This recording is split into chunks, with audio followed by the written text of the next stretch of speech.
Om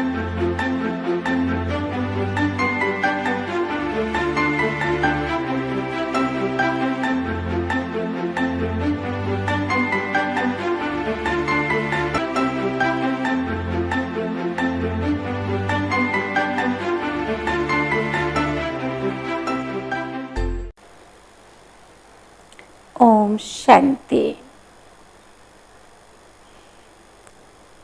meditation for inner treasure series में आपका हार्दिक स्वागत है। हर इंसान अपने जीवन के अंदर जीवन को सरल बनाने के लिए कई प्रकार के उपाय रचता है, क्योंकि जीवन में सरलता सबको पसंद आती है। हम आपको यहाँ पर ये बात बताने जा रहे हैं कि जिस जीवन के अंदर नैतिक मूल्य है, मानवीय मूल्य है, वो जीवन अति सरल है। और वो मानवीय मूल्य क्या है, वो हमारे जीवन में कैसे आई, उसके लिए ही इस सीरीज को शुरू किया है। तो आज हम आपके साथ में जो कहानी शेयर करने जा रहे हैं, उस कहानी का टाइटल है सेवा भाव। एक महात्मा था जो काफ़ी साधना में और काफ़ी धार्मिक पुस्तकों के अध्ययन में ही व्यस्त रहता था। दुनिया के सभी आकर्षणों से परे अपने तपस्वी जीवन में प्रभु के सिमरण में ही वो अपने श्वासों को सफल करता था। एक दिन बैठे बैठे उसके मन में विचार आया कि मुझे इसकी और गहराई में जाना है, मुझे और अंतर्ध्यान होकर ईश्वरीय अनुभूतियाँ करनी है।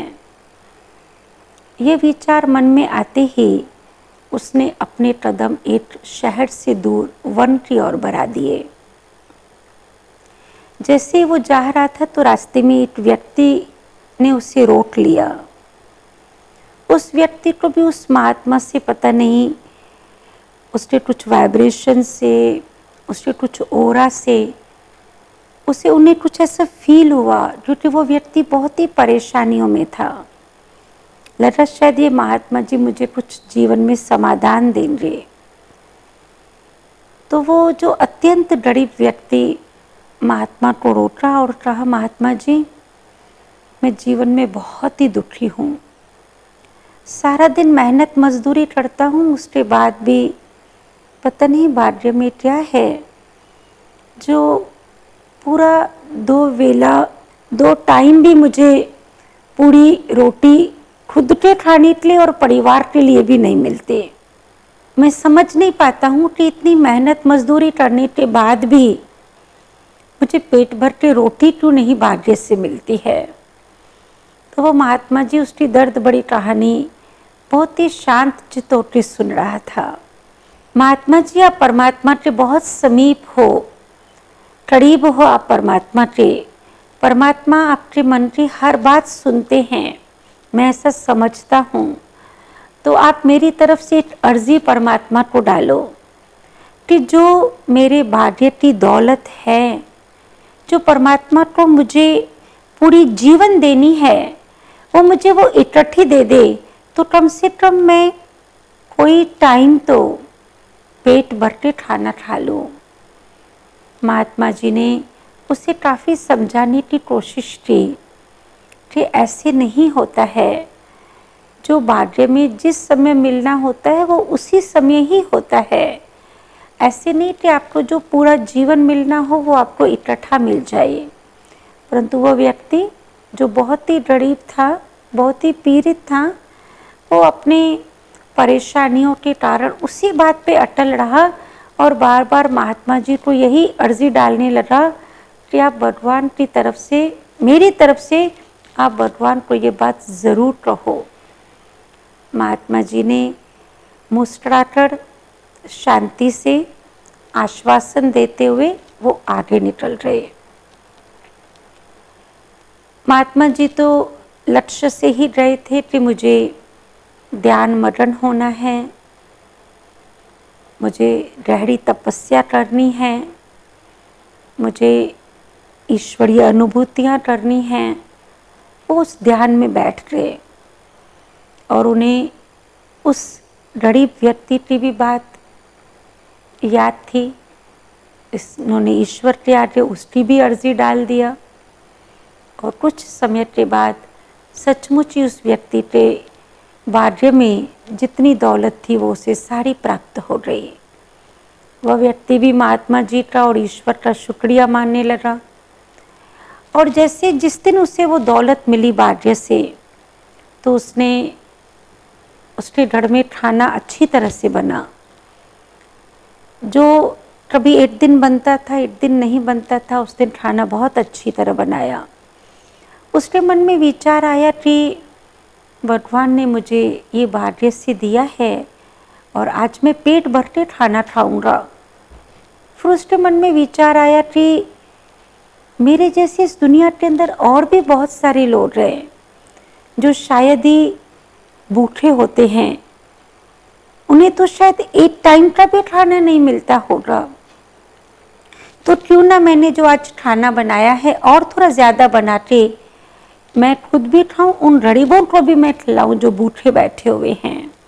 सचमुच उसने ऐसे ही किया। जो भी उसके पास दौलत थी, अनाज खरीद करके वह गरीबों को खाना बना के गरीबों को खिलाता था। उसकी दौलत बढ़ती जा रही थी, उसकी दौलत बढ़ती ही जा रही थी और वह इसका ये सिलसिला, ये क्रम जो है वो चलता ही रहा, चलता ही रहा। 2 साल बीत गए। महात्मा जी जो विशेष साधना में रहे हुए थे वो वापस लौटे। उसे लगा कि मैं उस व्यक्ति से मिलता हुआ आऊं। और महात्मा जी का ऐसा अंदाजा था कि उसे भाग्य से सारी दौलत मिली, उसने सब खा के खलास कर दिया होगा और वो बहुत ही आर्थिक तंगी से गुजरता होगा। चलो फिर भी एक बार मिल के आते हैं। जैसे ही मिलने के लिए गया, महात्मा जी उस स्थान पे पहुंचा तो ये क्या, महात्मा जी देख के आश्चर्य में आ गए। जिस स्थान पे झोंपड़ी थी, टूटा फूटा मकान था, वहाँ पर महल, बंगलो, गाड़ियाँ। महात्मा जी को विश्वास नहीं आ रहा था कि ये वही स्थान है जिस स्थान पे मैं उस व्यक्ति से मिला था। और जैसे ही महात्मा जी अभी उस स्थान को देख ही रहे थे, महल बंगलों को देख रहे थे, वो व्यक्ति भी अपने बंगलों से नीचे उतरता बाहर आया। महात्मा जी से उसकी मुलाकात हुई। आदर पूर्वक वो महात्मा जी को अंदर ले आए, सम्मान से बिठाया और महात्मा जी का भी शुक्रिया और ईश्वर का भी शुक्रिया अदा किया। महात्मा जी ने पूछा, ये सब कुछ कैसे हुआ? आप पहले की स्थिति से इतना ऊंचे उठकर आज इस स्थिति में कैसे पहुंचे?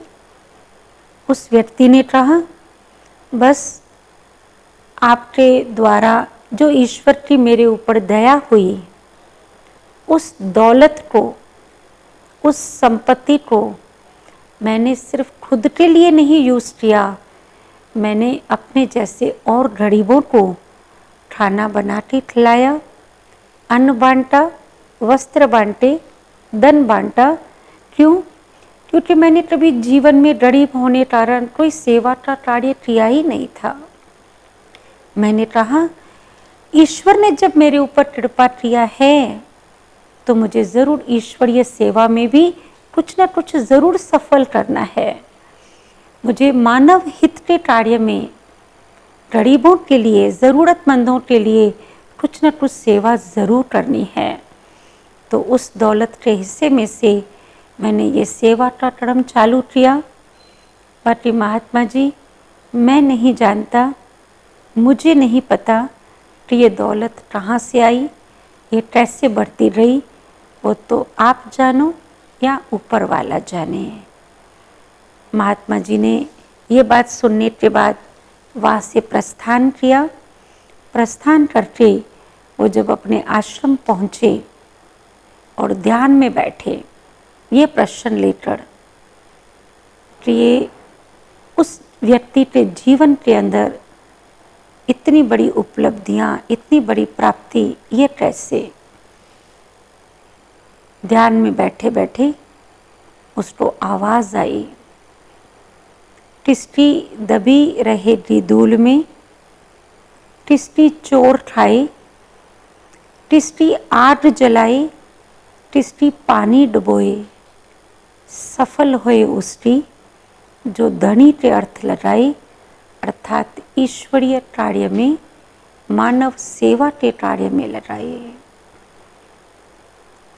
तो वास्तव में इंसान कमाता है, चाहे वर्तमान में मेहनत करके कमाता है या पूर्व जन्म के कर्मों के हिसाब से उससे भाग्य में धन संपत्ति की प्राप्ति होती है।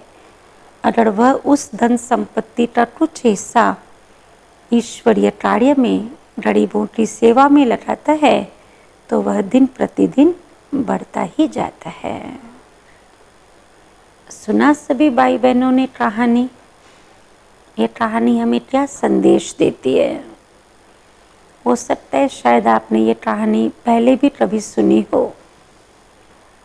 कहानी हमने सुनी, कहानी हमने दूसरों को सुनाई, परंतु ये कहानी हमें जीवन में क्या सीख देती है, कौन सा पाठ पढ़ने के लिए देती है? अगर मैंने उस कहानी से वो पाठ पढ़ लिया अर्थात वो जो लेसन है, जो सीख है, जो मॉरल है, उसे मैंने लाइफ में इम्प्लीमेंट किया, तो ये कहानी सुनना और सुनाना व्यर्थ हो जाता है। तो इस कहानी का जो मॉरल है, अर्थात ये कहानी जिस गुण को धारण करने की प्रेरणा देती है, वो है सेवा भाव। करते चलो सबका भला, जीवन के जीने की ये है कला।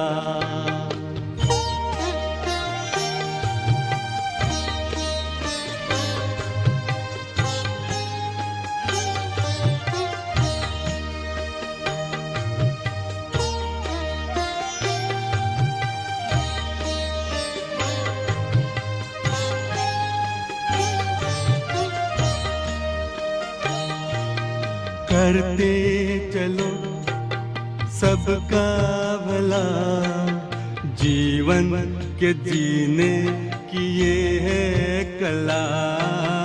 करते चलो सबका भला, जीवन के जीने की ये है कला। करते चलो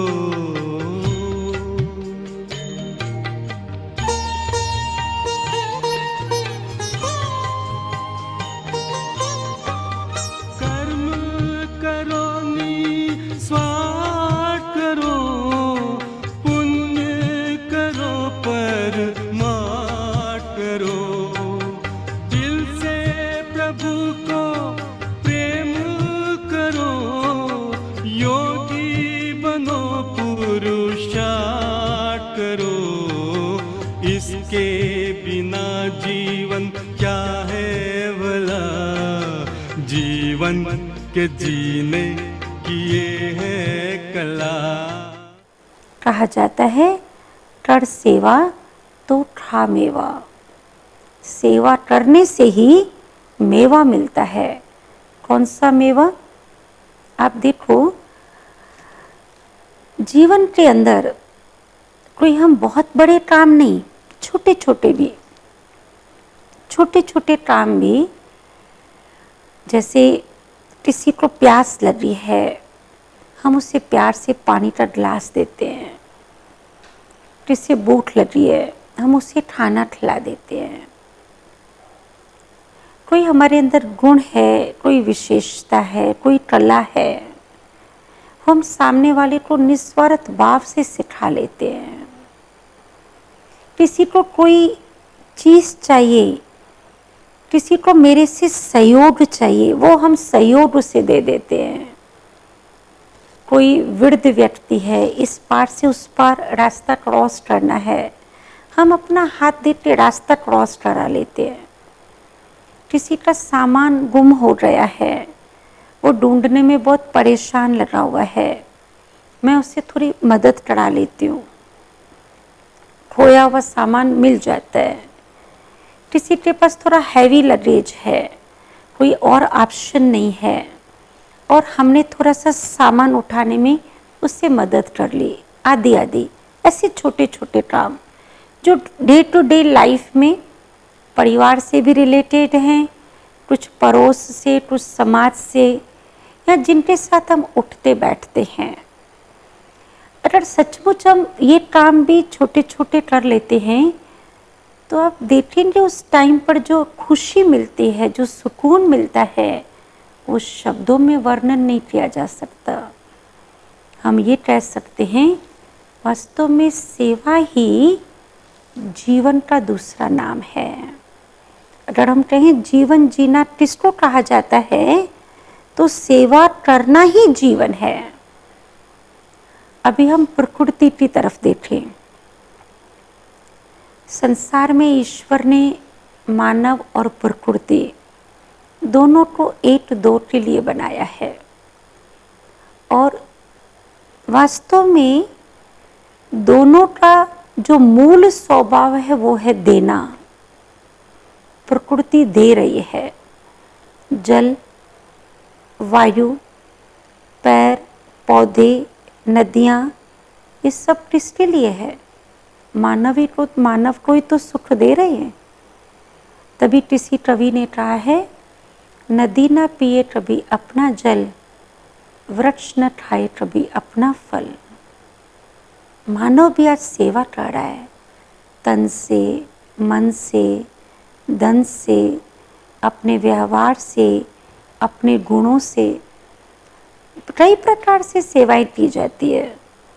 कोई कहाँ तन लगाता है जाकर अपना, कर्मणा सेवा करता है, कोई धन से गरीबों की मदद करता है, वाणी से भी सेवा हो रही है। अगर हम वाणी से किसी से मीठा बात करते हैं, मधुर बात करते हैं, तो टूटी हुई दिलियां जुड़ जाती है, गिरे हुए इंसान उठ जाते हैं, निराश मनुष्य के अंदर उमंग उत्साह आ जाता है।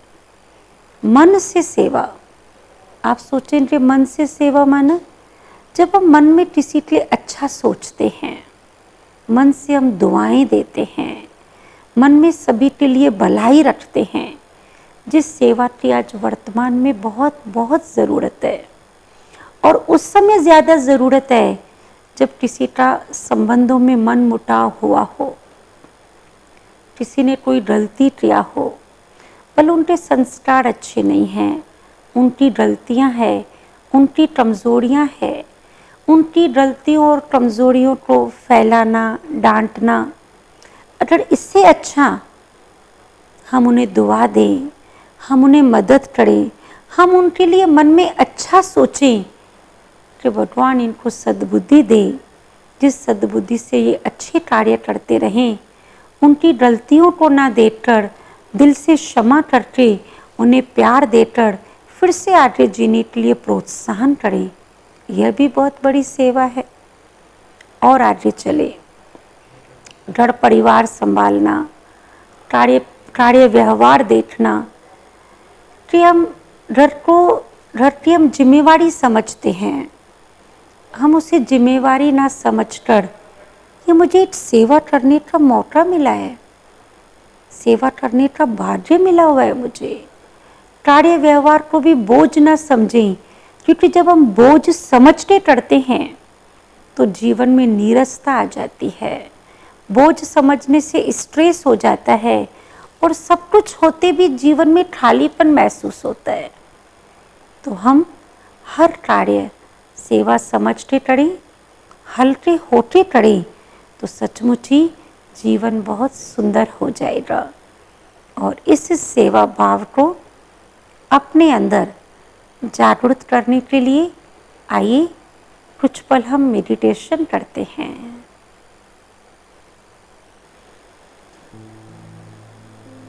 ओम शांति।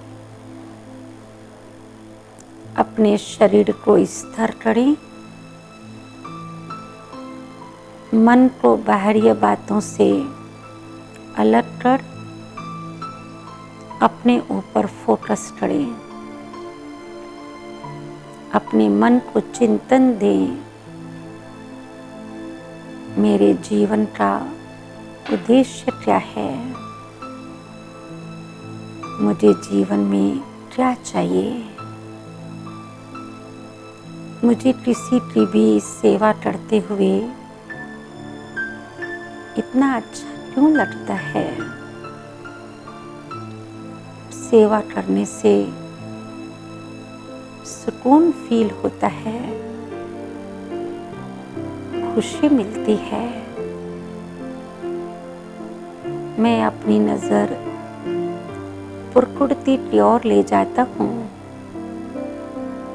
अपने को श्रेष्ठ चिंतन दें, प्रकृति का संदेश सुने। देना ही जीवन है। प्रकृति है ही मानव के लिए, दे रही है। मानव जीवन को सुख प्रदान कर रही है। मैं वंदना करता हूँ इस प्रकृति की। मैं घर की जिम्मेवारी को भी बोझ समझते नहीं, सेवा का कार्य समझते करता हूँ। घर की सेवा, परिवार की सेवा, ये सेवा करने का मुझे भाग्य मिला है। मेरे ऊपर कार्य व्यवहार का भी कोई बोझ नहीं है, क्योंकि व्यवहार से परिवार की पालना होती है। तो ये व्यवहार नहीं, यह भी सेवा का ही कार्य है। सेवा का गुण जीवन को बहुत ही सरल और मधुर बनाता है। ये सेवा भाव का गुण मुझे बहुत खुशी प्रदान कर रहा है। ये क्या, ये सब परिवार भी मेरी सेवा में लगे हुए हैं। मुझे टाइम से खाना दे रहे हैं, मेरी ऑफिस की तैयारी कर रहे हैं, मेरे वस्त्र धोकर प्रेस हो रहे हैं। ये सब तो मेरी सेवा में लगे हुए हैं। ये देखते ही मैं सेवा भाव के गुण में लीन हो गया हूँ। बस दिल की धड़कन से एक ही आवाज निकलता है, जीवन माना सेवा, जीवन माना देना। सेवा भाव का जीवन ही वास्तविक जीवन है, जिसको मैंने अब जीना सीख लिया है। जो मेरी सेवा में उपस्थित हैं, उनका दिल से धन्यवाद। और जिनकी सेवा में मैं उपस्थित हूँ, उनके लिए परमात्मा का शुक्रिया। मुझे इस सेवा भाव के योग्य बनाया। ओम शांति शांति शांति।